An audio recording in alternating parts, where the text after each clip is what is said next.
汉文，我的好女婿，求你给我们一口粮食吧。一日夫妻百日恩，汉文，救救我们母女吧！汉文，你个天杀的，竟然把吃的给狗都不给我们！谁能赶走这2人，我奖励他1桶泡面。在绝迹的生机面前，这1桶泡面便是凌驾于人性之上的唯一律法。汉文，我错了，救救我！当初为了攀高枝，你准备吊死我和孩子的时候，可想过有这一天？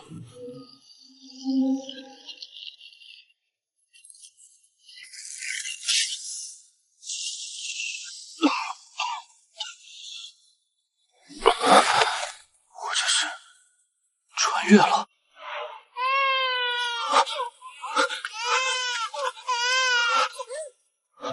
你别哭，你一哭，万一把人引过来，我们都完了。王安忆真是够狠，半月的孩子说不管就不管了，这是饿狠了才会哭个不停。我2世加在一起都没带过孩子，这会儿除了捂住孩子的嘴，我根本不知道怎么止他哭泣，又怕手太重，一不小心把本就虚弱的孩子捂坏了。孩子肯定是饿了，这该死的王家一点吃的都没有。要是我的超市还在就好了，里面什么东西都有。这是我的超市。我立刻冲了瓶婴儿奶粉，随后退出超市，塞到了还在哇哇哭的小婴儿嘴里。孩子安静下来，我的思绪也慢慢回笼，想起了刚才那场惊魂的谋杀。李汉文，我早就和你说过和离，你不听，非要和我闹。我可是要嫁到京城李家当少夫人的，你只会成为我的阻碍。至于那么几个小子，我会和人牙子说，给他们找个好人家的。王恩忆，强撑着虚弱的身体，我抱着襁褓里的3郎，摸着黑走到了灶房。我的2个大儿子，今晚被那禽兽母亲特意赶到了柴房睡觉，就怕影响他的计划。我轻轻推醒了2个孩子，大郎5岁，二郎3岁。爹，嘘，不许出声，跟着我走。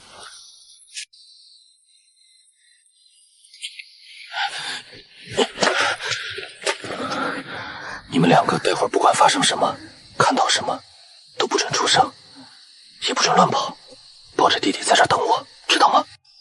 想让我死？都说荒年死几条人命是正常，那看看最后谁死。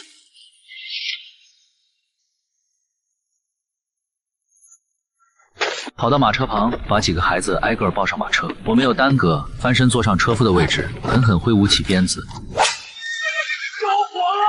老王家着火了！快来救火啊！王家的马受惊跑掉了！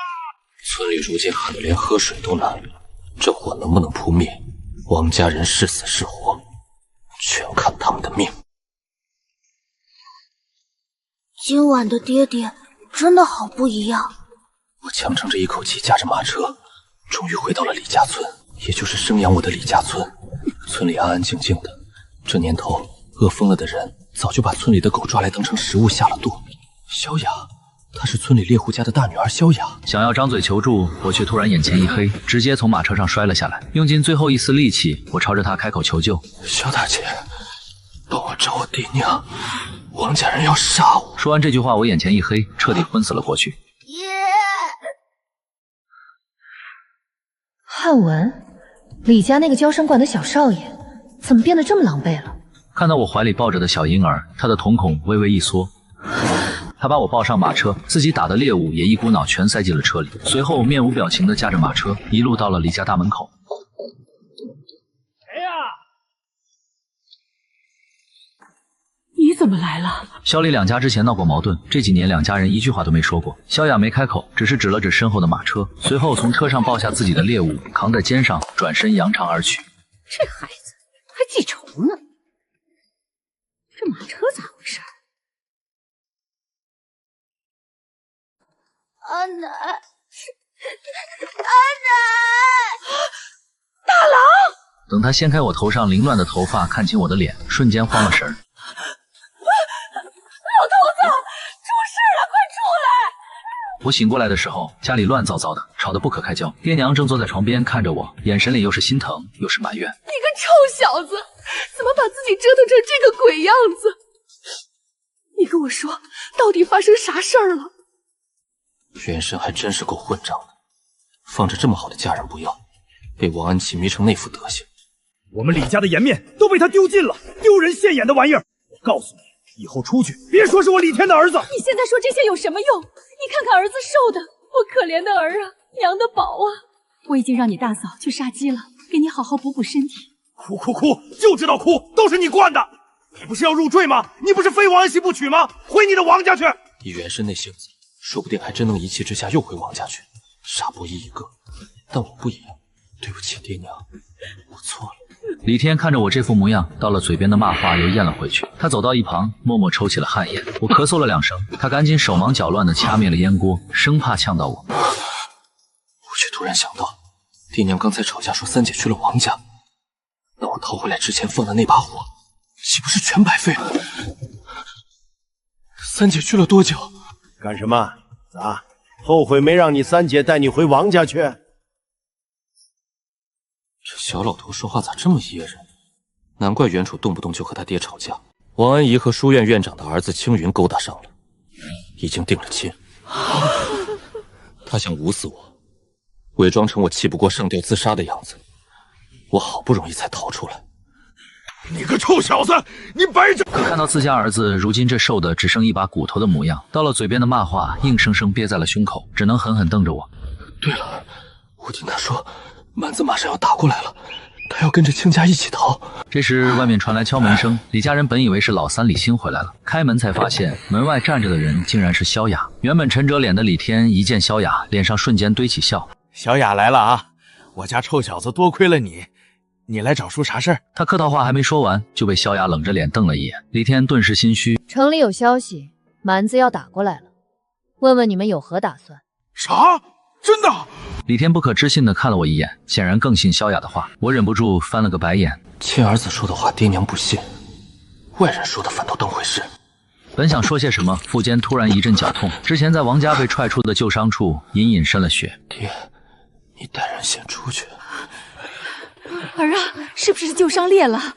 娘去给你拿药和布条，待会儿给你端鸡汤补补。你爹就是嘴硬心软。娘，我要给三郎冲奶，你们都出去。我一个大男人弄这些，被人看着怪别扭的。你这孩子，我是你亲娘，还能出去乱传咋的？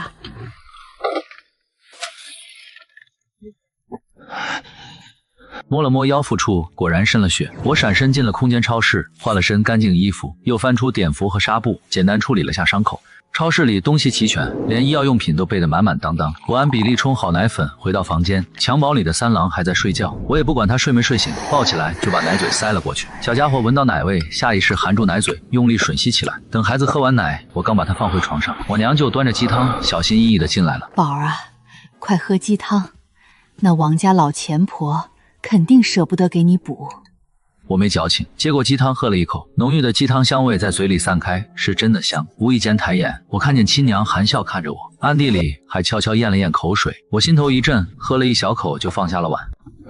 娘，你喝，我没胃口。身体亏空的厉害，必须喝，不补好怎么照顾孩子？那娘喝一口，我再喝。张翠萍推辞不下，抿了一小口，连忙催我快喝。我也不再啰嗦，端起碗一饮而尽。既然占了你的身体，我就要替你好好活下去，照顾好你的爹娘，养大几个孩子，找王安姨报仇。我还沉浸在母子温情里，我娘突然推了我一把。要是蛮子打过来是真的，我得赶紧催你姐夫门木收拾东西。大郎，你来照顾你爹。娘，咱们要逃，小舅子要不还是送回王家吧。夫妻间磕磕绊绊在所难免。我一听就知道，这是我素未谋面的三姐夫钱燕。袁深当初非要入赘王家，闹黄了三姐原本的婚事。三姐去年才重新成亲，袁深从没回来过，我也从没见过他。咋？你要干啥？我儿子我当然要带上，你要造反啊！爹娘，王家出事了，王家着火了。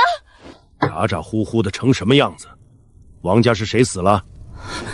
爹，你咋知道道王家有人死了。李天没搭理他，只催着众人赶紧收拾东西。爹娘，王家烧死了一个小孩，听说是个小小子为了救奶奶，复活被烧死了。大郎听了这话，身体猛地一抖，下意识看向我，他双手紧紧搂住了熟睡的二郎。我脸上没什么表情。祸害1000年，那孩子应该不是自愿扑火，而是被王家人当成了挡箭牌。蛮子要打过来，逃是肯定要逃的，只是往哪儿逃，村里还在商议。我没心思掺和这些事儿，爹娘在哪儿我就在哪儿。等我身体恢复，定能护爹娘和孩子周全。钱燕又开了口，语气十分强硬。不行，要走，小舅子不能跟着我们，还有我爹娘也要跟着一起。李兴满脸错愕，不可思议地看着自家丈夫。李家所有人的注意力瞬间全都集中在了钱燕身上。我心里清楚，大姐夫、二姐夫就算对我有不满，也不敢在这种时候提丢下我们父子的话。一大家子人的目光此刻全都落在了我身上。娘爹，我不是那个意思，这不是怕路上人多口杂，照应不过来吗？咱家粮食本就不多，带着小舅子走不大好。他说不定只是和媳妇儿闹了矛盾。他早就听过我的名声，知道我当初为了王安忆要死要活入赘王家，根本不信我会舍得离开。钱燕，别仗着我闺女怀了你的种就为所欲为！你敢不让我儿子上路，我现在就把你们分出去！你爹娘那一家子拖油瓶，吃的比我儿子几口人还多。我不想让家里人为难，连忙在房间里喊娘。张翠萍哎了一声就跑了进来，还不忘在外头催女婿们收拾东西。娘，三姐夫的顾虑我懂，我跟着走，绝不吃家里一口粮食。我第一次说这么懂事的话，张翠萍的眼泪瞬间就涌了上来。外头李天抽着旱烟，眼神死死盯着钱燕，心里涩得厉害。我先回去了，村长。李天看到萧雅，突然想起了什么，将她带进房间，嘀嘀咕咕说了半天。我的几个姐姐好奇屋里的动静，想进去看看，却被老爹隔着门一顿训斥。几人面面相觑，只能扛着锄头镰刀下地。可地里旱得裂了缝，根本没粮食可收。他们也清楚，这只是老爹的借口。我正在房间里安慰亲娘，同时琢磨着超市里的吃食。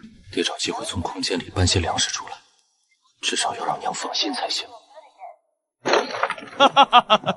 儿子，爹给你想了个好法子，我给你定了门亲事，能让你名正言顺跟着村里走。我刚和王家闹掰，还带着3个孩子，谁家姑娘愿意嫁我？我本来还想着以后不娶亲了，就自己带着孩子过。儿子，你爹这主意好，你俩以前就订过婚约，正好是天作之合。待会儿你爹开会，就把这事儿和逃荒的盛喜宣布了。你要是被胁迫了，你就眨眨眼。你能走吗？啊，算了。话音刚落，萧雅二话不说，连人带被子扛着我就走，另一只手还稳稳抱着熟睡的三郎。原本还哭哭啼啼的张翠萍瞬间笑开了花，牵着大郎、二郎的手跟在后头。老四，提着咱家那袋粮食跟上。放我下来！我一个大男人被女人扛着算怎么回事？合着我被倒贴去萧家了，又成赘婿了。萧家和李家比起来破烂不堪，屋顶都透着风。院子里一个头大身体小、脏兮兮的小男孩正眨巴着眼睛看着我们。这大旱天缺水，大家都不知道多久没洗过澡了，也不奇怪。萧雅扛着我进了房，房间光线昏暗，一个不停咳嗽的老妇人正是萧雅的娘。萧母见有人来，连忙起身客套：“村长来了，亲家别客气，以后咱们就是一家人了。”别说我一脸懵，就连萧母也是满脸错愕，显然不知道婚约重启的事儿。萧雅面对自己的母亲，语气稍稍缓和了些：“娘，以后汉文就在咱们家住下了。这是他的几个孩子。”本就木讷不善言辞的他，说完这句话，就丢下屋里的人，转身去院子收拾东西了。张翠萍连忙拉着萧母到门外嘀嘀咕咕说了半天，房间里就剩一脸懵的我和还在熟睡的三郎。儿子，别怪爹娘。都是你三姐夫不做人，萧雅是个靠谱的，爹娘绝不会害你。我叹了口气，还能怎么办？身体补回来前，赘婿就赘妇吧。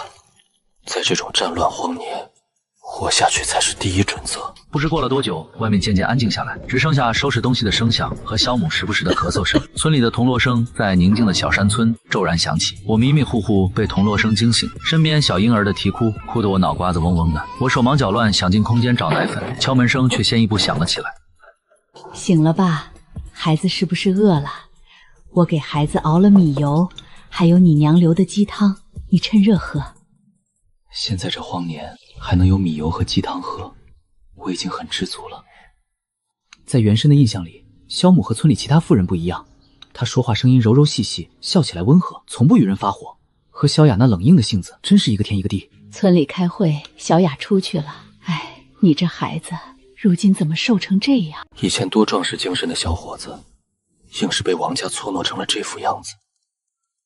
他表情柔和，没有半分不耐烦，人却很瘦，脸颊凹陷，嘴唇干得都脱了皮。看着怀里的小家伙喝米汤，他自己却悄悄咽了咽口水，什么也没说。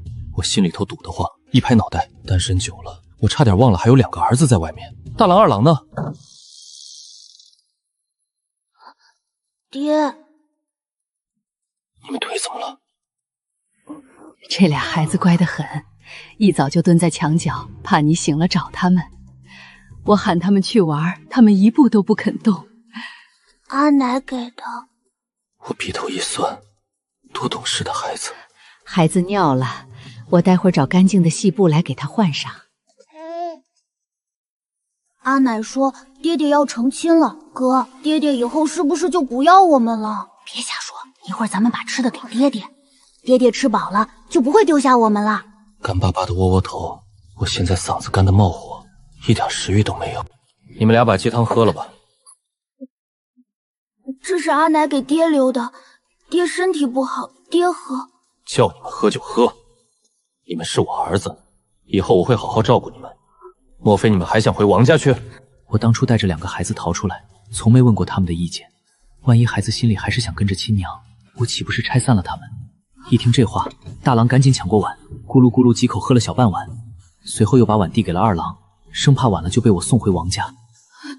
爹，你别送我和弟弟回去，我们保证好好听话，好好干活，少吃点，省给你和小弟弟吃。穷人的孩子早当家，5岁的大郎已经早早懂了人情冷暖。那以后你们都要忘了自己是王家人，跟着我姓李。我给你们取名字，不叫大郎、二郎了。大郎以后叫李化，二郎叫李浩，我叫李汉文，小弟弟叫李元。咱们父子4个凑一起，正好画号汉元，寓意咱们一家团团圆圆，平平安安。我以后有名字了，我叫李浩，真好听。 2辈子都没带过孩子，愁得头大。爹，我来吧。弟弟是不是拉了？话音刚落，空气中就弥漫开一股酸臭的味道，还真是拉了。李化抱过弟弟，熟练的给孩子把了一下，转身跑了出去。小母知道孩子拉了，连忙递过来软软的干净稻草。李化小声道了谢，进来就准备给弟弟擦干净。我眼角一抽，用稻草擦，我实在受不了。这么小的孩子，嫩生生的皮肤，用稻草擦不得磨破了。你们先闭上眼睛，等爹叫你再睁眼。我迅速闪身进了空间，冲到货架区，抽了1包湿巾，1包干巾，又拿了1片尿不湿，还有几瓶牛奶和矿泉水，一股脑全藏进了衣兜里。我拧开矿泉水，咕噜咕噜猛灌了1瓶，真是渴死我了。出了空间，2个小家伙还老老实实闭着眼睛。喝水喝得太急，我呼哧呼哧喘了2口气。2个小男孩疑惑地竖起耳朵，好奇我在床上干嘛，喘得这么厉害。好了，睁开眼吧。我一脸嫌弃的先用湿巾给小儿子擦干净，又用干纸巾擦干，随后厉化的换上了尿不湿。2孩子眼睛一眨不眨的盯着，满眼好奇，看着我手里软乎乎的东西，还有能出水的布片，满脸惊奇。你们今天看到的、听到的、吃到的，都不能告诉任何人。爹是天上的神仙，这些都是仙术，被外人知道，爹就要回天上去了。你们以后就再也没有爹了，知道吗？我和他们拉了勾勾，2个家伙因为和爹有了共同的秘密，开心的不得了。我又耐心的告诉大郎湿巾和干针的用法，用完的湿巾我打算随手丢掉。爹，这个能给我吗？他指的是用完后没沾到粑粑的最后1张湿巾，我不明所以，还是递给他了。好凉快，好软和，这样的日子似乎也不错。娘，我回来了。今天出去还是什么都没挖到。快进来歇歇，累坏了吧？正想着要不要出去打个招呼，房间门就被推开了。推开门的少年胳膊细细的，下巴尖的没什么肉，脸上满是愁苦和烦躁，看着一点都不鲜活。娘，他是谁啊？家里莫名其妙出现个陌生男人，还带着2个孩子。萧阳整个人都懵了，本就不好的心情这下更是烦躁，只觉得这个男人看着眼熟，却想不起来在哪儿见过。他是你姐夫，以后啥？我姐夫带着3个孩子的男人，他也配？我不承认他是我姐夫。以后他就是你姐夫。你和娘抓紧时间收拾东西，村长和村里商议好了，后半夜就出发。怎么这么匆忙啊？还有一堆东西没收拾呢。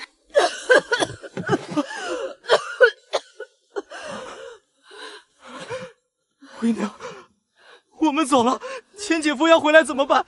他说要回来娶你的。那你就留在这里等他吧。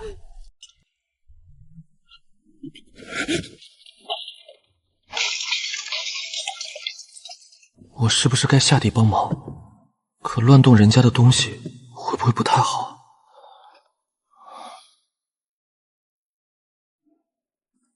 你去旁边的屋子收拾，这里我来，别吵醒了小宝。小宝？小宝不是在外面吗？大姐真不挑，什么人都往家里领。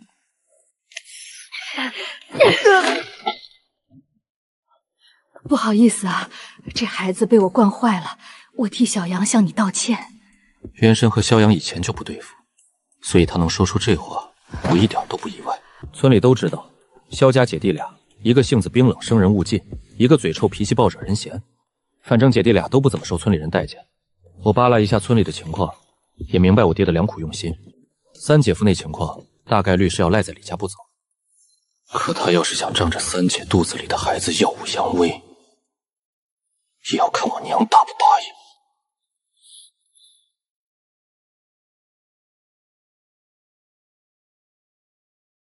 就在这时，我娘张翠萍怀里揣着东西，鬼鬼祟祟的走了进来。娘，你不回家收拾东西，跑我这儿来干啥？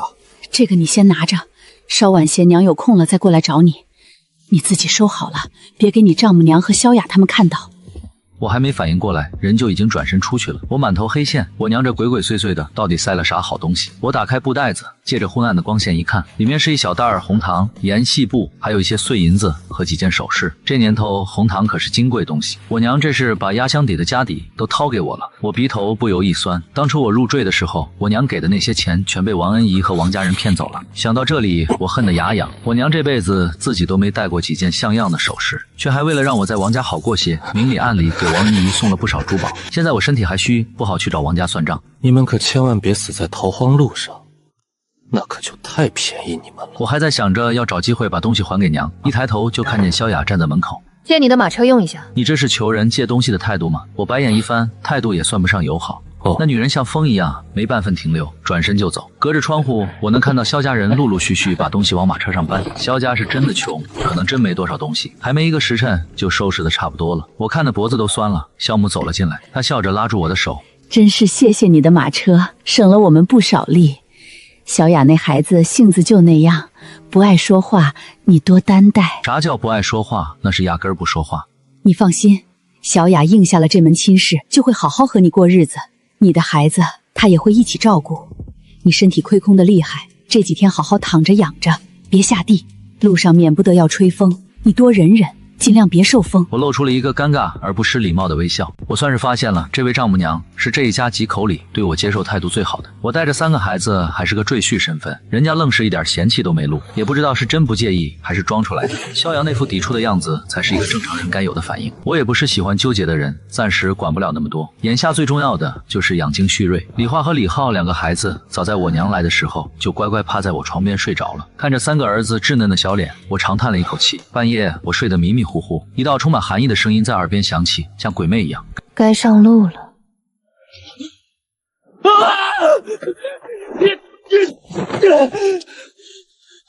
不讲武德啊！大半夜搞偷袭！直到孩子的哭声响起，才拉回了我的思绪。我这才反应过来自己刚刚干了什么。我也没想到大半夜萧雅会站在我床头喊该上路，真的太吓人了。我随手抄起的是李化枕着的枕头，荞麦枕打在萧雅头上，荞麦从破烂的枕巾里稀稀拉拉掉下来，场面一度十分尴尬。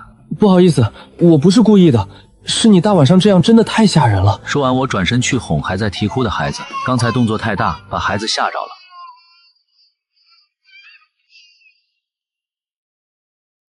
还能走吗？我想起之前说半夜出发，正打算起床，没曾想这个女人二话不说，连人带被子将我扛起来搭在肩头。另外几个孩子她也全扒拉到自己怀里稳稳抱住。不是3年的女人都这么粗暴的吗？李化李浩迷迷瞪瞪揉着自己的小眼睛，还不知道发生了什么事。最小的李媛刚才还在哭，这会儿进了温暖的怀里，反倒甜甜的睡着了。萧母担忧的声音传来说：“没事吧？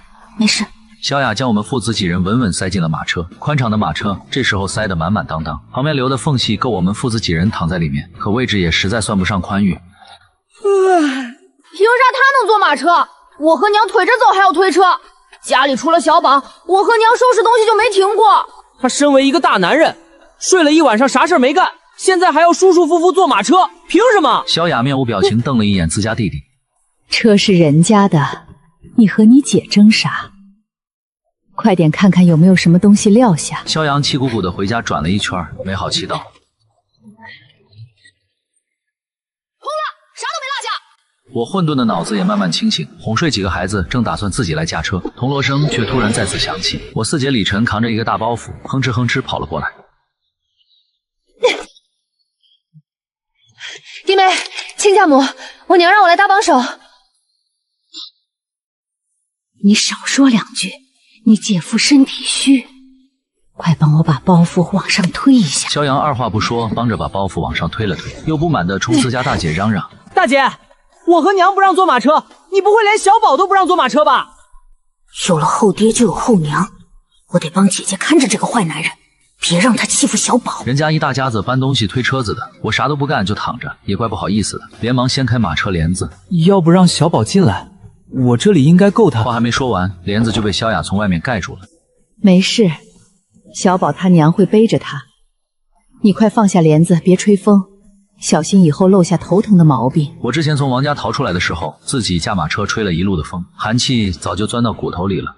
该死的王安琪，老子以后要是头疼，全怪。天气这么热，马车里闷闷的，还不能掀开帘子，我想死的心都有了。我7想8想的功夫，随着铜锣声再次响起，咱们离开这儿也不知道啥时候能回来，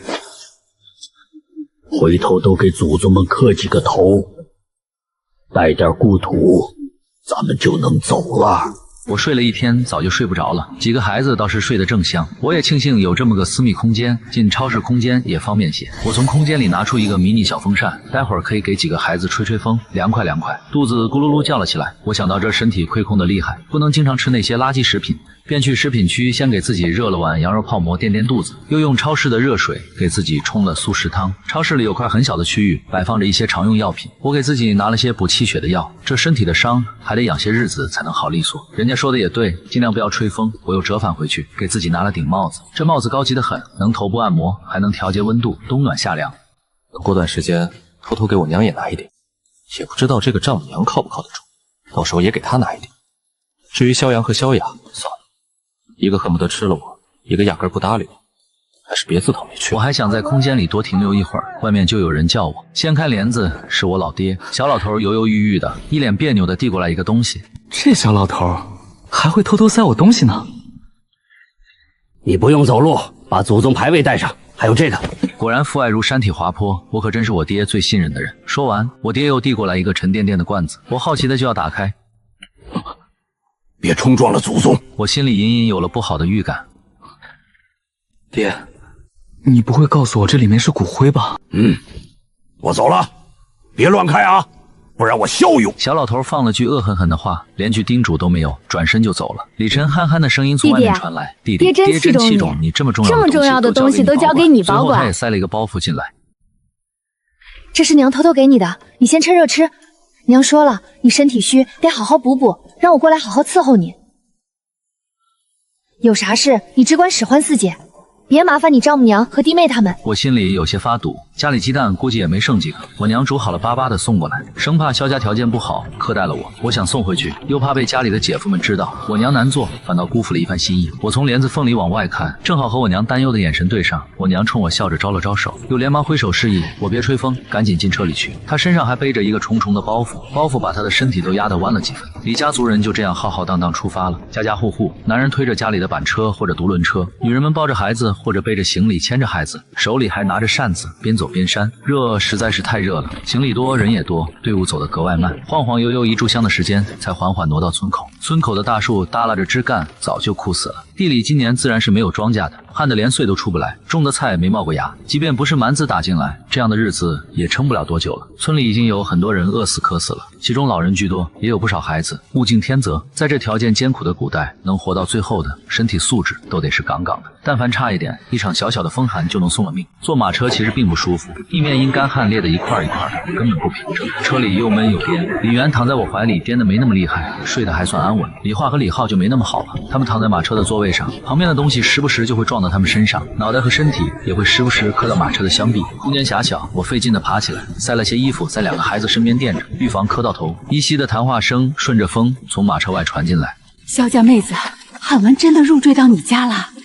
这马车是汉文的，我咋没看到汉文人呢？我记得汉文有3个孩子，孩子也跟着一起过来啦。村里的日子本就平淡，一点小事都是八卦的中心。显然我就是如今村里最热门的话题人物。也不知道萧母说了什么，外面的声音很快就停了。这注定是个不眠夜，很多人忙着收拾了一整晚的东西，生怕遗漏了一点。白天天气太热，只能趁着晚上走路。今天不走，一耽搁就是一整天。情况紧急，路上会发生点什么，谁都无法预料。我拿出耳塞，塞到几个儿子和自己耳中，眯着眼睛又睡了一会儿。醒来时一阵腰酸背痛，马车太硬，睡得我腰疼骨头疼。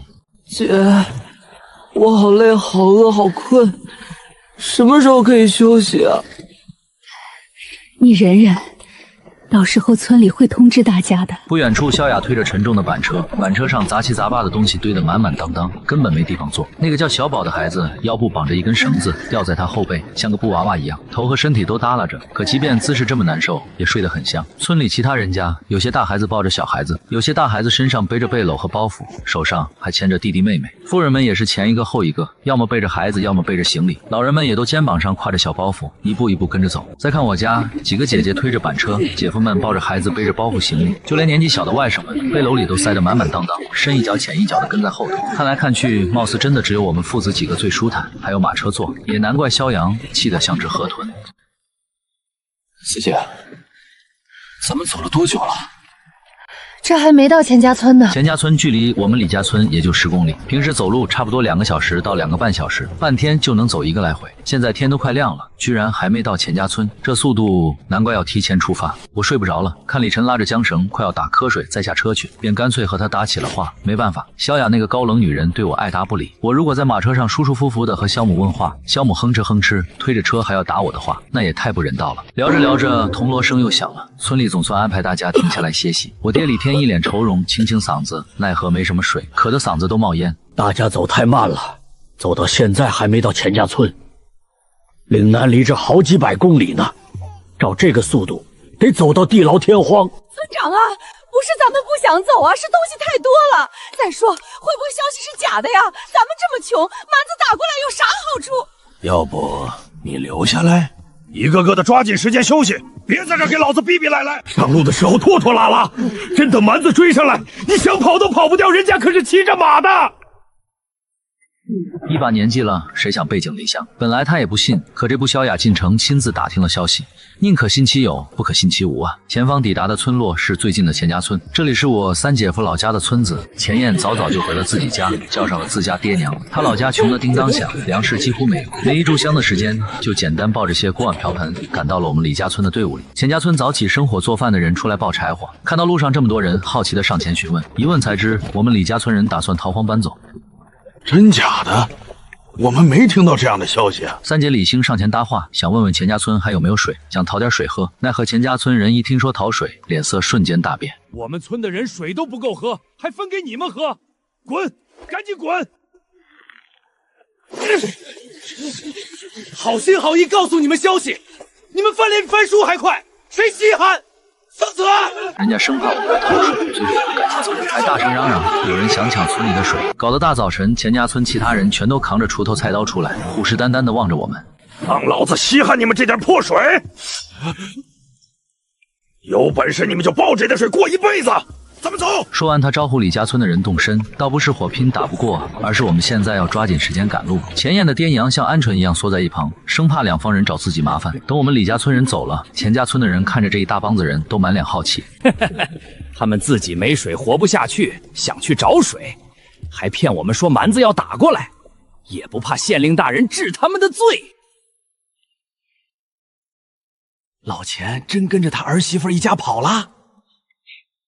哼，他家穷成那样，不扒着儿媳妇，难不成指望咱们？钱家村人纷纷点头，也没把这事儿当回事儿。我们李家村人赶了一晚上路，早晨还和钱家村人对骂了一场，个个火气旺得无处发泄，又累又困又饿。在村民们三求四请中，队伍总算停下来，打算吃点早餐，歇会儿再赶路。我在马车里躺得腰疼，数了下鸡蛋还剩4个，天热要尽快吃掉，不然捂臭了。还有鸡汤也是，我塞了2个鸡蛋给2个儿子，2个孩子明显没想到我会给他们鸡蛋吃，满眼错愕。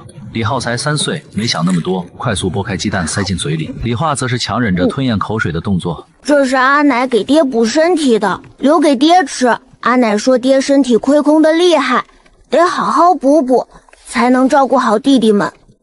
这小孩子小小年纪，操心的事还挺多。你忘记爹有仙法了？爹有的是好东西，不差这1个鸡蛋。李化眨巴着水汪汪的大眼睛。那你能给阿奶吃吗？阿奶对我很好，家里的鸡蛋她都舍不得吃。你吃你的，我这还有1个，专门给阿奶留的。你们在马车里吃完再下去，别让人看见。 2个小家伙点点头，小口小口的吃着鸡蛋。天气热，我还给2个孩子1人1盒纯牛奶配着吃。第一次喝纯牛奶的他们看着小小的盒子，好奇的看来看去。我用吸管戳了个洞，教他们怎么喝。边上溢出来一点，2个孩子都小心翼翼的舔回去。2个孩子嘴角上都挂着白白的奶渍，笑得一脸满足。怕2个小家伙吃不饱，我又掏出2个三明治。三明治中间有肉有菜有蛋，第一次吃的，他们新奇的不行，只觉得味道好极了，是他们这辈子吃过最好吃的东西。下马车前，我给李媛换好尿不湿，喂完奶。 又认认真真叮嘱了一遍，记住，你们吃了什么，喝了什么，都不能告诉任何人，不然爹就要回2个小家伙郑重的点点头，这才下马车活动推脚。2个小家伙郑重的点点头，这才下马车活动推脚。我抱着孩子穿过一堆堆行李，找到了我娘。2家挨得近，中间也没隔其他人家，一眼就看到了张嘴。我娘正使唤着2个姐夫烧火做饭，嘴里还骂着几个外甥别瞎跑。家里大点的孩子都去附近找野菜了。我爹和几个村里的老头围在一起叽里咕噜，估计又在商量什么村中大事。你不在马车里待着，跑过来干啥？快回去！我坐马车坐得腰疼，下来走走。 你个臭小子，我们走路走得累死了，你坐马车还喊腰疼，也不怕遭人恨。他骂归骂，还是赶紧接过我手里的李媛，咯咯咯地逗着怀里的小孙子。小李媛眯着小眼睛，露出粉嫩嫩的小牙龈，小嘴巴上还挂着刚喝完奶的奶渍。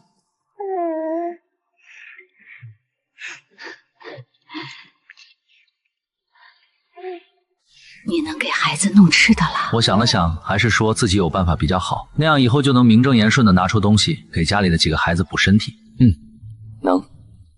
我剥着鸡蛋四处看了一眼，趁没人发现，低声道：“娘，张嘴。”半个鸡蛋瞬间塞进张翠萍嘴里，险些把她噎死。张翠萍嚼着嚼着，才反应过来不对劲儿，这是鸡蛋。她眼睛瞪得溜圆，不满地瞪着我，眼神还四处瞄。幸好没被人发现，我窃喜。随后又把水囊递到我娘嘴边，给她喝水顺顺气。现在正是缺水的时候，张翠萍就算知道我有水，也不敢多喝，只小口小口抿了一点。吃完了半口，我又要往她嘴里塞剩下的。这次我娘学精了，嘴巴闭得紧紧的，死活不肯张嘴。你个臭小子，给你补身体的鸡蛋，你咋又……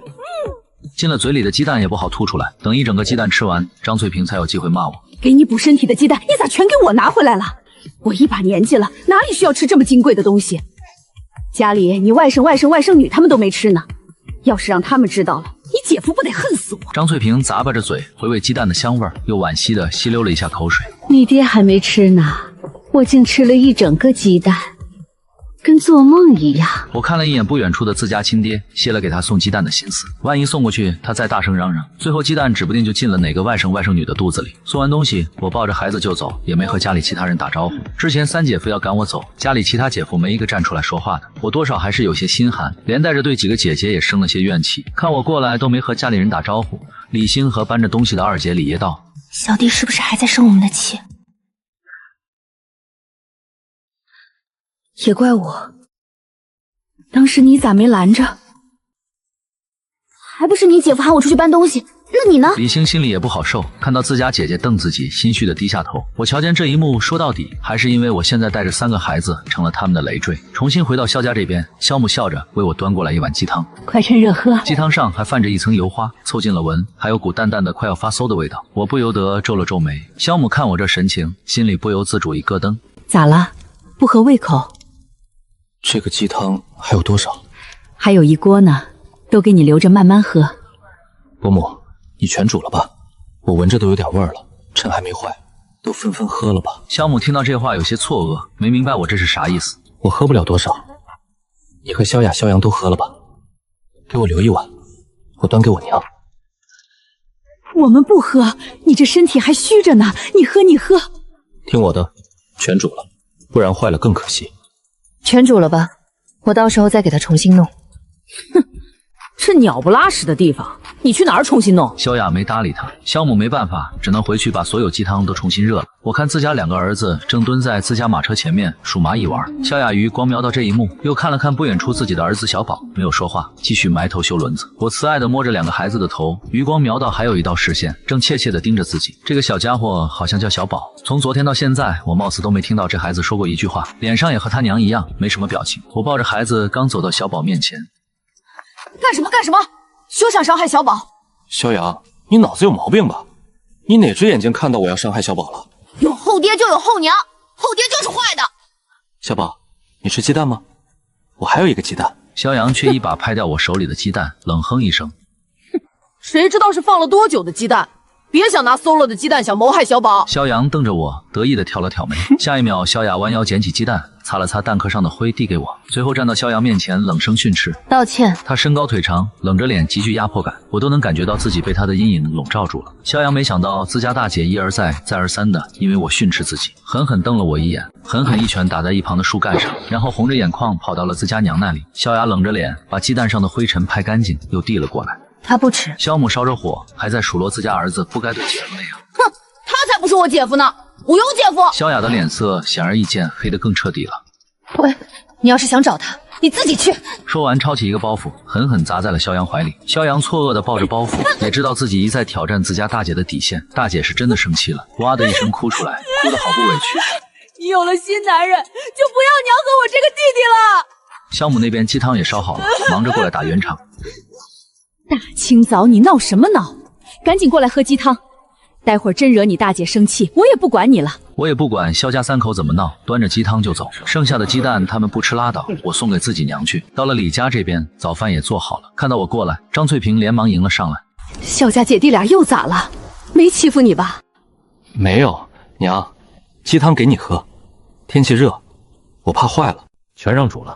我没说鸡蛋的事儿，避重就轻，说了鸡汤的事儿。反正看萧阳那态度，鸡蛋都不让小宝吃，鸡汤估计更不让了。萧阳闹脾气，不许小宝喝我的鸡汤。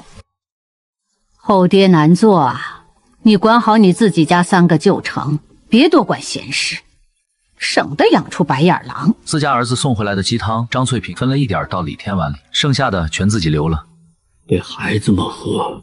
我哪里需要喝鸡汤？不喝，拿来吧你。张翠萍毫不客气，把李天碗里的鸡汤也全倒进了自己碗里，咕噜咕噜，当着我的面一口全干了。天气炎热，刚吃完早饭，我爹李天就问大家伙还能不能继续走。村里人瞬间怨声载道，个个满脸疲惫。这样不行，等走到王家村再休息。大家再坚持坚持。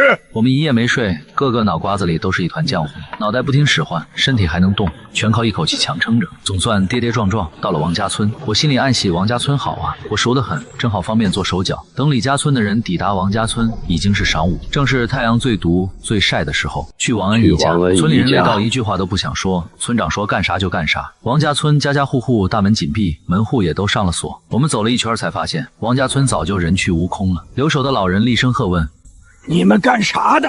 我从马车上下来，对面的老人看到我，身体晃了晃，险些没站稳。宜家的，你是人是鬼？我认识她，是隔壁的王婆婆。王婆婆，我是人，我和王恩姨和离了，带着孩子回老家。我没说被赶出来的事，这桩婚事本就一言难尽。王婆婆叹口气，望着我身后的李家村族人：“你们也是要逃荒吗？”我点点头，说明了我们村的来意。村里没什么人了，全都逃了。我们这些老骨头走不动，留下来看家看地。你们自己看着办吧。李家村的人随意找了几家空屋进去歇息。我的几个姐姐一脚踹开了王恩姨家的大门。我原先住的屋子早就烧成了灰烬，灶台也塌了，唯一完好的就剩老两口和几个大伯哥住的2间房。我牵着孩子跟在后头，大家也不嫌弃床埋汰，随便铺点干草，倒头就呼呼大睡。我看大家都睡了，也没闲着，跑到灶房就开始开挖。你不睡觉干啥呢？娘，你睡吧，别管我。张翠萍想看看我在干啥，可实在太困，眼皮都耷拉下来，也就没再多追问。我喊2个儿子过来一起帮忙。萧雅看了一眼我们父子几人，皱了皱眉，闭上眼睛休息，耳朵却一直听着我们的动静。我们搬开废墟，明显能看出来这里被人翻动过，我都能猜到是前丈母娘他们挖的，挖完又把东西搬了回去。这地窖也是原身无意间得知的，只是一直没机会进去看看。总算挖出了一条土窖的缝隙。李化张大了嘴巴，他在王家灶房烧了这么多年火，都没发现这里有地窖。我掀开地窖的门，叮嘱道：“你们2个先在这帮爹看着，爹下去看看。”地窖里黑洞洞的，啥都看不见。我从超市拿出一个手电筒给自己照明，里面的东西早就被王家人带走了，空的连耗子都不愿意带。我从超市里搬出来几袋米面放到地窖里，又搬出一个巨大的木盆，哗哗哗把矿泉水全拧开倒了进去。我想了下，又放了一篮子鸡蛋、腊肉、白菜、土豆，还有几只活的老母鸡和米糠，路上可以喂着下蛋。做完这一切，我暂时停了手。王家条件就那样，能有这些粮食本来就够稀奇了。我从地窖里爬出来，几个儿子快要被太阳烤化了，我有些不好意思，赶紧塞了2瓶水给儿子，催促他们赶紧喝完。你悄悄把你阿奶和萧雅叫过来，别惊动别人。就是这2天总黑着脸的那个姑姑。李浩点点头，颠颠的跑去叫人。过了一会儿，张翠萍打着哈欠过来了，后面还跟着黑着脸的萧雅。娘，快过来。张翠萍眼睛瞪得大大的，没想到王家灶房底下还有个地窖，她紧张的四处查看，确认没人，这才和萧雅从地窖口钻了进来。儿子，这些是王家的？不是，是我以前藏的。王恩姨她奶死的时候托梦给我，我才知道有这个地窖。张翠萍眼角抽搐，明显不信我的话，不托梦给自家人，托梦给我个上门女婿，换谁也不信。可现在也不是纠结这些的时候，东西是真真切切摆在眼前的。他上前着摸摸，那摸摸稀罕的不行。不愧是我儿子，藏的都是精米精面，好东西啊！哎呦喂，这摆白菜真水嫩，儿子你啥时候藏的？现在天旱成那样，竟然还有这么水嫩的白菜，还有这水干净清澈的很。他强忍住喝的冲动，这么干净的水可别弄脏了。萧雅皱着眉，明显怀疑我话里的真假，还有这些粮食的来历。看我瘦削的身材，一点都不像能藏下这么多东西的样子。娘，萧雅，你们先想法子把这些东西都带走吧，省得王家人哪天想起来再回来找。儿子真不赖，我去叫人，不告诉你爹，不然他非要逼我拿出来分给村里人。他心脏扑通扑通直跳，脸笑成了一朵菊花，赶紧爬上去叫人。过了一会儿，李日、李烨和李晨跟了过来，脸上也满是兴奋的神色。你三姐现在胳膊肘往外拐，这些东西别叫她知道，省得被你三姐夫贴补了家里。我们一家几口往外面搬粮食，搬到外面却犯了愁。娘，这样不行啊，要不咱们和村里人分开走？我开口提议，心里清楚，村里人现在都饿急眼了。我不是圣母，不想拿出空间里的东西分给别人。我空间里是有个大超市，可物资万一有用完的一天呢？超市是我在这个世界活下去的后盾和底气。我超市里的东西分都不够分，不能分开。一直闷不吭声的萧雅突然发话，我狐疑地望着她。分开太危险。可能是看在这些粮食的份上，他难得多说了几个字。说完，扛起粮食袋子就回到了地面上。三个姐姐像老黄牛一样哼哧哼哧的背着袋子跟了上去。张翠萍拧了一下我的胳膊，呵斥道：“你这小子想啥呢？你爹那性子，你觉得他能同意？”我爹的优点是重情重义，缺点也是重情重义。我知道你心里埋怨爹娘当初逼你当上门女婿。我哪有？你没生你搭的气，能一直不搭理他？人老成精，我那点小九九，他一眼就看穿了。这世道，一个入赘被赶回来的男人有多难，谁都清楚。爹娘不可能陪你一辈子。萧雅那孩子重情重义，就算他不喜欢你，也会对你好的。那孩子正派，要不是你爹扯下老脸提他爹当年的事儿，人家不会答应。以后你就懂了，娶了她不亏。说完，张翠萍也不和我废话，搬着东西就走了。我被落在原地，一脸懵。我没再纠结这事儿，等地窖里的东西全都搬走，爬上马车才发现，马车这次是真的满满当当，连我都进不去了。萧母抱着孩子站在马车边，萧雅在收拾行李，李化、李浩一左一右，乖巧地坐在马车前面。你娘说她的那些粮食暂时藏在咱们车里，马车有帘子，外面的人看不清。我能猜到，我娘是为了防着几个姐夫，我爹处理好纠纷，过来催着大家上路。大家本来还想抱怨两句，可看了一眼空荡荡的王家村，也意识到了严重性。王家村的人都先跑一步，他们跑得慢，就是待宰的肥羊。村里人也不敢再多说，提好行李，跟在了队伍后面。马车装满了东西，也就前面那点地方还能坐人。趁人不注意，我先偷偷给马喂了些胡萝卜和大白菜。我正瞧着马吃得欢，一道黑影突然笼罩了下来。我僵站着一动不动，脑子里飞速想着该怎么解释。一转头才发现是萧雅，她过来装东西，正好撞见我偷偷喂马，面无表情的脸上闪过一丝错愕。不过她什么也没说，粮食是人家的，人家想怎么处理就怎么处理。我后背惊出了一身冷汗，还好看到的人是萧雅，她不是多嘴的人。等人走后，我暗自警醒自己，下次一定要更小心点，等晚上再偷偷喂你。本来还想找萧雅解释一下，后来想想算了，她不是多话的人，自己以后小心点便是。哟，我们家少爷终于来了。姐，你招的哪里是姐夫，这是大少爷吧？还要咱娘帮着伺候孩子。看我过来，萧阳就阴阳怪气的开口。我没搭理他，接过孩子，对着萧母道了声谢。萧阳看我不搭理自己，越发看我不顺眼，上手就推了一把转身的我。我怀里抱着孩子踉跄了一下，孩子险些被甩出去，我头皮一阵发麻，回手就甩了萧阳一个大耳刮子。萧阳的脸瞬间肿得老高。你一个赘婿，竟然敢打我！姐，你看你招的什么人？到咱家才几天，就敢动手打人？萧阳，我忍你很久了，我怀里抱着孩子，你还推我，你安的什么心？我眼神死死瞪着萧阳，我又不欠萧家的，大不了这门亲事不算数。有超市在，我一个人在这个饥荒世道也能活得好好的。萧母也急了，催促他赶紧道歉。萧阳正在气头上，冲着他娘嚷嚷起来：“道什么歉？道歉！娘，你就是太软弱了。以前管不住前姐夫，现在李汉文你也由着他。”非要让人家骑到你头上才甘心吗？萧母被儿子当着女婿的面数落，脸一阵青一阵白，急得咳嗽加重，眼泪也刷刷的往下掉。这边吵闹的动静太大，把萧雅都惊动了。看到母亲哭，她皱着眉，狠狠瞪了萧阳一眼。心虚的萧阳也顾不得找我麻烦，嘟囔了两句，扛起行李就跑了。我一阵无语，合着就是个欺软怕硬的东西，也就敢对着老娘横。以前不觉得，现在看来，我这个丈母娘真是个哭包，凡事一点主见都没有，脾气软的不像话，谁都能上来踩一脚。申时日头西斜，阳光不似卫时那般毒辣。李家村的铜锣声响起，我们在李天的催促下再次出发。看过王家村的留守老人，李家村也有不少人动过丢下爹娘的心思，全被我爹李天破口大骂了一顿。你爹娘一把屎一把尿把你拉扯大，一天福没享你就想丢掉，你还是人吗？咋的？你们也想你们的儿女跟着学？他的话点醒了不少动了歪心思的儿女。这次我根本挤不进去做，两个孩子里最大的才5岁，正是长身体的时候。我舍不得两个孩子下地走路，便让他们坐在马车边缘，自己抱着最小的李元跟着队伍步行。结果没走几步就开始冒虚汗，这身体实在太过废物，待会儿得去空间里找根人参补补。张翠萍在前面走着，她心疼的不行。来，娘帮你抱着孩子，你缓口气，可不能累着。我娘身上还背着沉重的包袱，本就瘦小的人，后背都被压弯了。我心疼我娘，自然不可能把孩子再给她抱。不远处，两手空空的李天正和村里其他老头谈天阔地，还有那个正殷勤背着小姨子的三姐李星，我看得气不打一处来。先收拾我爹，还是先收拾我三姐？娘，你包袱里装的啥？大铁锅，咱家就这一口大铁锅，交给你姐夫他们我不放心，磕了碰了，连补的地方都没有。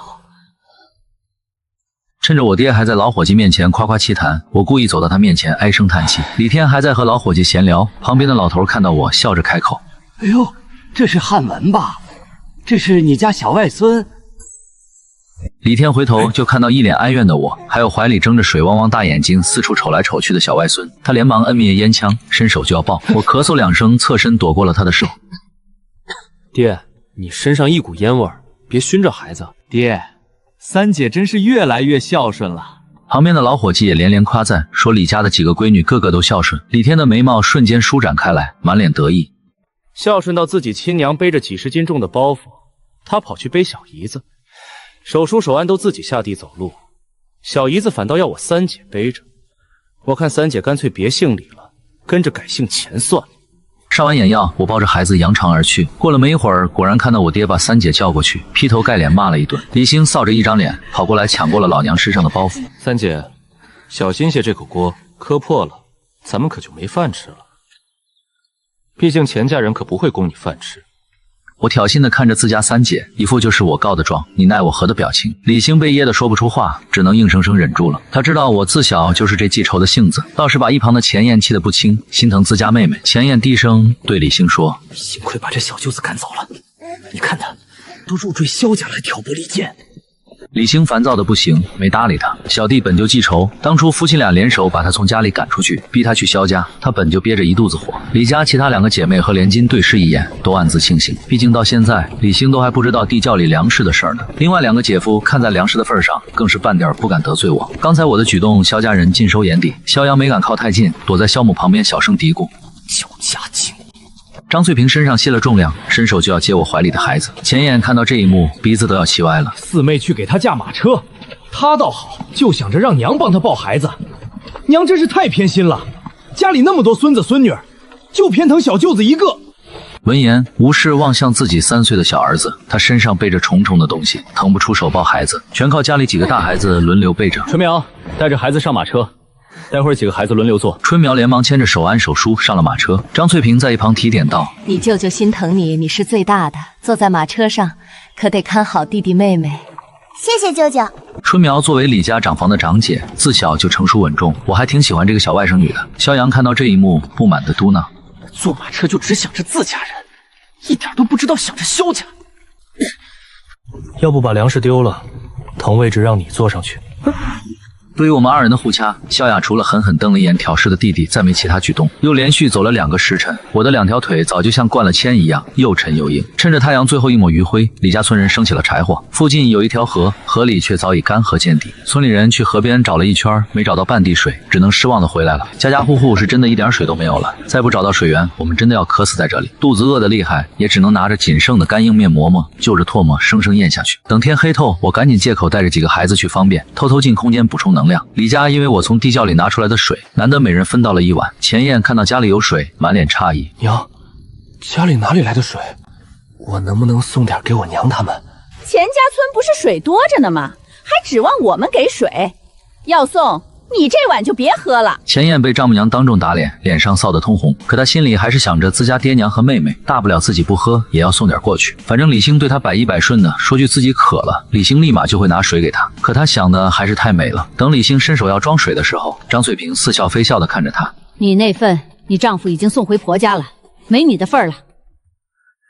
收起你那眼神，要水找你丈夫要去，水我是给过的。”多了没有？李天刚要开口说话，张翠萍直接回怼：“这水是我儿子拿出来的，你要是替他说话，你那碗也别喝了。”李天一家之主的威严受到了挑衅，狠狠瞪着自家媳妇儿。张翠萍嘴角勾起一抹嘲讽的笑。有之前鸡汤的前车之鉴，李天赶紧捧起碗，一口把水喝了个精光。家里其他人生怕小姑子和妹夫把主意打到自己头上，纷纷捧起碗，咕噜咕噜一饮而尽。喝完还咂咂嘴，一副享受的样子。李兴心里很不是滋味。李天拍了拍自家闺女的肩膀：“你娘分得很公平，没道理你都有1碗了，还要再要1碗。”李汉文，你的心也太狠了吧！你姐还怀着孕，都求到你面前了，你连点水都不肯给。”“，你大方，那你这碗送给他。”我憋着笑，对这个女人真是刮目相看。娘，你看姐，凭啥我的水给她喝？水是你姐夫的，他想给谁就给谁。肖阳气鼓鼓地抢过水碗，一口喝了个精光。李杏心里不由得生出了一丝对我的埋怨，她并不擅长隐藏自己的情绪，我瞥了一眼便看了出来。三姐，做错事就要学会承担后果。我的后果就是被你和钱燕联手从家里赶出去，相应的，你们也要承担自己做的事带来的后果。你这小弟真小心眼儿，真记仇。他现在能入赘到萧家，还是他的福气。钱燕，你爹娘他们到底还有没有水？李欣，你什么意思？你要不到水，就把主意打到我爹娘头上。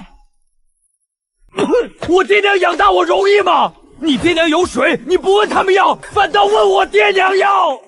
我嘶哈着脱掉鞋子，看着脚底的水泡，眉头皱得紧紧的。萧雅正在一旁搓麻绳，余光瞄到了这一幕，她转身回了板车旁，掏了半天，走过来往我面前丢了一样东西，全程没说一句话。我诧异于她的举动，打开纸包，凑到鼻尖一闻，一股浓郁的药味扑面而来。这个是金疮药，很管用的，涂上就不疼了。我随便涂了点，冰冰凉凉的触感瞬间袭来，脚底的疼痛的确舒缓了许多。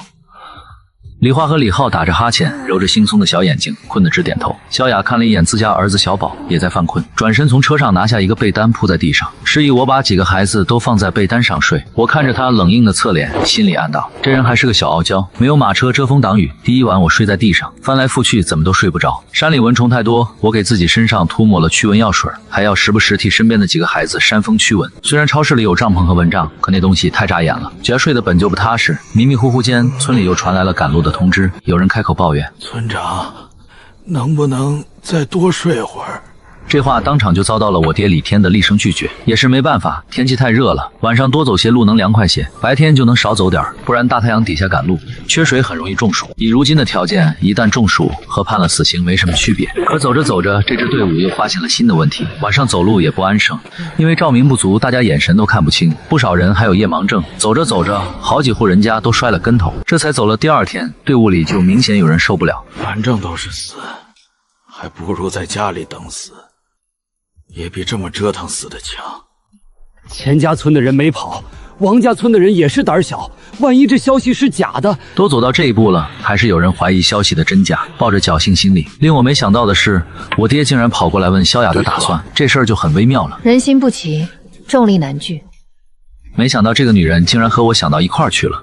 我们李家村是100来户小村子，我爹是正村长，村里还有个张姓的副村长和其他几位族老。这次带头起哄的就是张家的人，他们不服我爹，管教也不是1天2天的事儿了。等我一觉醒来，天已经亮了，我爹正黑着脸厉声催促李家族人赶紧收拾东西赶路。就在我睡觉的功夫，我们李姓人家和张姓族人彻底分道扬镳了。我发现张家那支队伍人数明显比我们这支多得多，像是为了压过我们一头，走得也比我们快。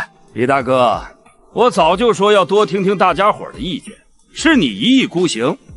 你看现在落的什么结果？张有福那支队伍里还有几个李家族人，此刻像鹌鹑一样缩在后面，眼神里全是心虚，根本不敢看我们李家族人。主要是张有福从王家村老人嘴里打听到王恩仪一家要去京城，他和张家族人琢磨了半天，觉得去京城比去岭南强得多，山高水远的，总归是皇帝身边最安全。京城寸土寸金，他觉得他们这些人过去只要能吃苦，就一定能赚到钱。我觉得去京城要比去岭南好，如果你也去京城，我就跟着你。村里李姓的其他族人也有些动摇，可去岭南终究是萧雅和他们提前商量好定下的结果。这个是人家同生娘子做的决定，同生娘子消息灵通，不比足不出户的萧雅强。萧雅本事再大，不也没考取什么功名？有福叔，我劝你领着这一大帮子人走快些，说不定能早点追上那抛弃老子娘的王家村人，和你心心念念的同生娘子一起上路。李汉文，你别当我们不知道你是被王家人赶回来的，这回来才几天就入赘萧家，不会是做了什么见不得人的勾当，被王家人发现赶出来的吧？李兴，你劝劝爹，这都啥时候了，和张叔服个软，好好商量商量。其实去京城也挺好的，咱们就这点人家，老弱还那么多，路上太危险了。我爹此刻正在气头上，听到这个女婿还在火上浇油，当即双眼怒瞪着他。老娘忍你好久了，你要想跟着去，现在带上你家里的人赶紧滚！李行，你要想去，你也跟着滚！前燕的娘看到自家闺女被打，一句话都不敢说，只一个劲儿的弯腰赔礼道歉。李行也意识到丈夫说的话不对，她虽然心疼丈夫，却还没到不孝的地步，赶紧低头认错，还狠狠扇了自己几个耳光。我爹这才消了气。四姐，你以后要是找个像三姐这样拎不清的丈夫，到时候我让娘把你们俩都逐出家门。说啥呢？我又不是你三姐那样的傻子。李姓的其他族人也连忙上前劝和。我爹也觉得此刻不是和女婿计较的时候，只能把这口恶气咽下去，催促家里其他人赶紧收拾东西赶路。他心里憋着一股气，非要超过张家族人不可。我们商量件事呗。不争馒头争口气，咱们人少，动作快，也一定要超过他们。大路宽敞，李家村剩下的40户人家跟在我爹身后，个个卯足了劲儿，是要超过张有福带的那支队伍。另一支队伍也不甘示弱，同样加快了脚步。这么一追一赶，倒是没花多少时间，就走到了阜阳镇门口。远远望去，城门口挤得满满当当，热闹的不行。我们李家村这边先派了萧雅和李晨去打听消息，两人回来后脸色都不大好看。阜阳镇现在只出不进，进城费也涨了，一家要100万。这是抢钱吗？平时进城费才3文钱，城门口价钱都涨成这样，我觉得城里粮食的价钱，咱们不一定承担不起。就在这时，城门口的关卡打开了，远远的就看到好几辆马车从城内缓缓驶出。我抱着孩子，眼尖的看到了马上的人，血液瞬间凝滞，连忙拽住身边的我娘。娘，走，咱们找到问谁要粮食了。王恩一自从那日家中失火，到处找马都没找到，只当马受惊跑了，怕赶不回镇上，借了村里其他人家的牛车，才勉强到了镇上。他一身狼狈到了未来公公李院长家，李院长虽然皱着眉，却也没说什么重话。他未婚夫李青云却心疼的不行。事情都办顺利了，你放心。花了多少钱？我给你的银子够吗？王安姨顶着未来公公不满的视线，连忙安抚着未婚夫，只说一切顺利。一切顺利。之后，李家人就开始收拾行囊，准备投奔京城的亲戚。李家人多，行李也多，这才磨磨蹭蹭收拾到这么晚。李院长等的都有些不耐烦，皱着眉说：“收拾那么多东西干什么？多带点钱，到了京城再买便是。穷家富路，带那么多钱，人生地不熟的，万一到时候粮价疯涨，咱们有钱想买都买不到怎么办？路上吃好喝好，比什么都强。”青云，我听说外头的粮价涨得邪乎，心里总觉得这事儿没那么简单。即便是这样，李家的马车也塞得满满当当，只留了2辆空车给老人和孩子坐。王安姨第一次骑马，心里有些忐忑，却不敢在未来公公面前示弱，只能死死攥住缰绳，不敢撒手。正当她害怕自己摔下去的时候，我突然冲到了她的马前。王安姨的马瞬间受惊，猛地扬起前蹄。她低头一看到我那张带着挑衅的脸，血液瞬间翻涌。王安姨结结巴巴地说：“怎么，没想到我没死啊？王安姨，里面坐着的就是李家公子吧？你说我现在嚷嚷出去，你为了攀高台杀夫弃子，那位青云公子会是什么反应？”王安姨吓得立马回头，还好她走在队伍最后面，李家其他人没有发现这边的动静。李汉文，你到底想干什么？你信不信我的马能踩死你？快滚！你敢动我儿子试试？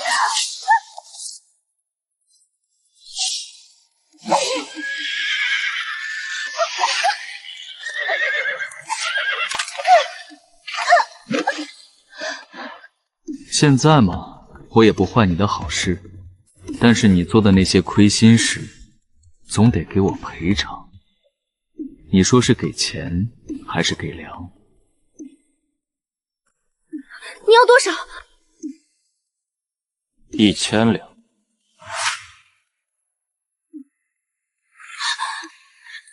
李汉文，你脑子有病吧？我去哪儿给你弄1000两？最多给你50两。估摸着你现在在李家也没站稳脚跟，这样，200两一口价。你再多说一句话，我直接大声嚷嚷，让全天下都知道你干的好事。我啥人你不知道，你放心，我们家去的是西北，和你家去京城根本不是一个方向。以后绝不来烦你。王安姨最后心不甘情不愿，从兜里掏出一张银票，狠狠丢给我，赶紧翻身上马，驾着马头也不回的跑了。我和我娘都没想到，这么轻轻松松就要来了200两。娘，到时候分你100两。拿钱这么痛快，看来还是要少了。坏了，这兵荒马乱的，要银票没用啊！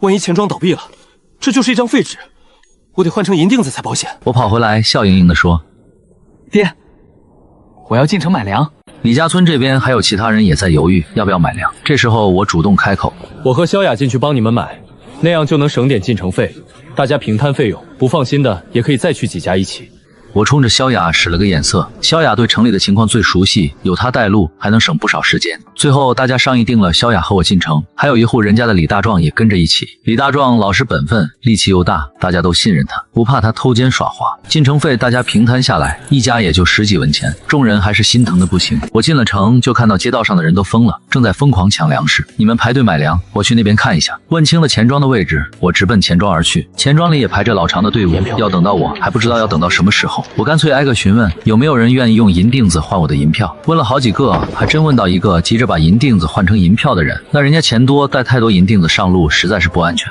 小兄弟，你确定要和我换银锭子？这兵荒马乱的，路上还是银票安全些。银锭子揣在空间里，比什么都安全，以后肯定能派上大用场。